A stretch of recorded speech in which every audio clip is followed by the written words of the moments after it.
मैया यशोदा की कहानी। पौराणिक ग्रंथों में यशोदा को नंद की पत्नी कहा गया है। भागवत पुराण में यह कहा गया है कि देवकी के पुत्र भगवान श्री कृष्ण का जन्म देवकी के गर्भ से मथुरा के राजा कंस के कारागार में हुआ।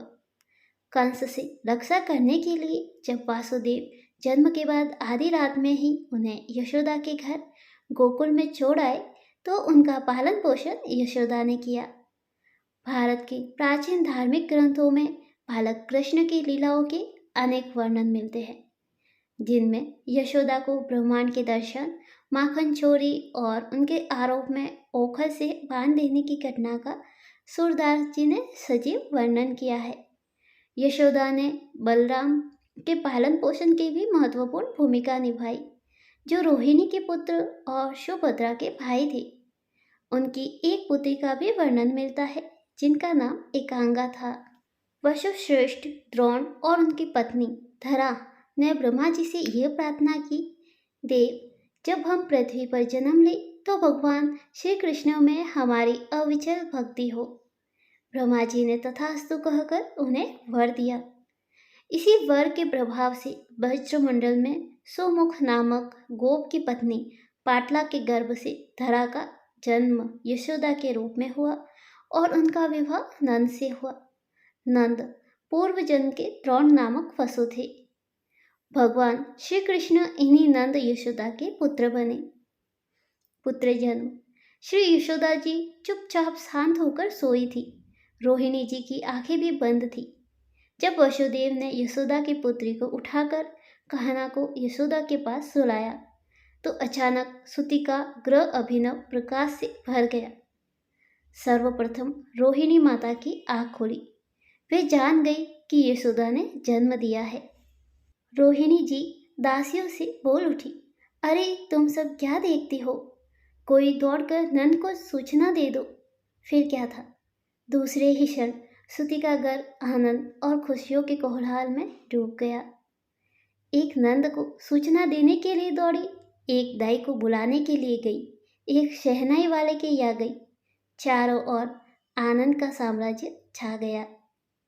विधिवत जात कर्म संस्कार संपन्न हुआ। नंद ने इतना दान दिया कि याचकों को और कहीं मांगने की आवश्यकता ही नहीं रही। संपूर्ण ब्रज ही मानो प्रेमानंद में डूब गया।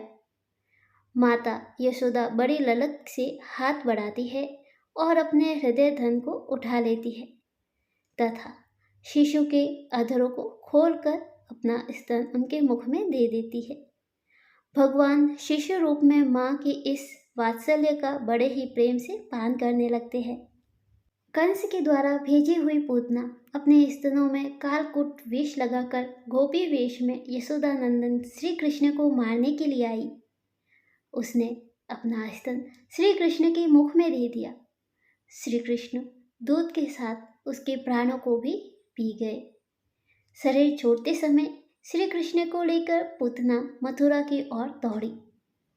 उस समय यशोदा के प्राण भी श्री कृष्ण के साथ चले गए।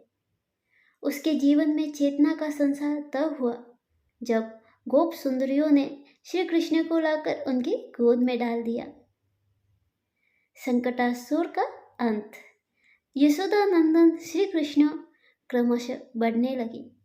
मैया का आनंद भी उसी क्रम में बढ़ता रहा। जननी का प्यार पाकर श्री कृष्णचंद्र 81 दिनों के हो गए। मैया आज अपने सलोने श्री कृष्ण को नीचे पालने में सुला आई थी। कंस प्रेरित उच्चक नामक दैत्य आया और सकट में प्रवेश हो गया। वह सकट को गिराकर श्री कृष्ण को पीस डालना चाहता था। इसके पूर्व ही श्री कृष्ण ने सकट को उलट दिया और संकटासुर का अंत हो गया। श्री कृष्ण का मथुरा जाना। भगवान श्री कृष्ण ने माखन लीला, उखल बंधन, कालिया उद्धार, गोचारक, धैनुकवध, दावाग्निपान, गोवर्धन धारण, रासलीला आदि अनेक लीलाओं से यशोदा मैया को अपार सुख प्रदान किया। इस प्रकार 11 वर्ष 6 महीने तक माता यशोदा का माल श्री कृष्ण के किलकारियों से गूंजता रहा। आखिर श्री कृष्ण को मथुरापुरी ले जाने के लिए अक्रूर आ ही गया। अक्रूर ने आकर यशोदा के हृदय पर मानो अत्यंत क्रूर वज्र का प्रहार किया। पूरी रात श्री नंद जी श्री यशोदा जी को समझाते रहे, पर किसी भी कीमत पर वे अपने प्राण प्रिय पुत्र को कंस की रंगशाला में भेजने के लिए तैयार नहीं हो रही थी। आखिर योग माया ने अपनी माया का प्रभाव फैलाया। यशोदा जी ने फिर भी अनुमति नहीं दी। केवल विरोध छोड़कर वे अपने आंसुओं से पृथ्वी को भिगोने लगी। श्री कृष्ण चले गए और यशोदा विक्षिप्त सी हो गई। उनका हृदय तो तब शीतल हुआ जब वे कुरुक्षेत्र में श्री कृष्ण से मिली। राम श्याम को पुनः अपने गोद में बिठाकर माता यशोदा ने नवजीवन पाया।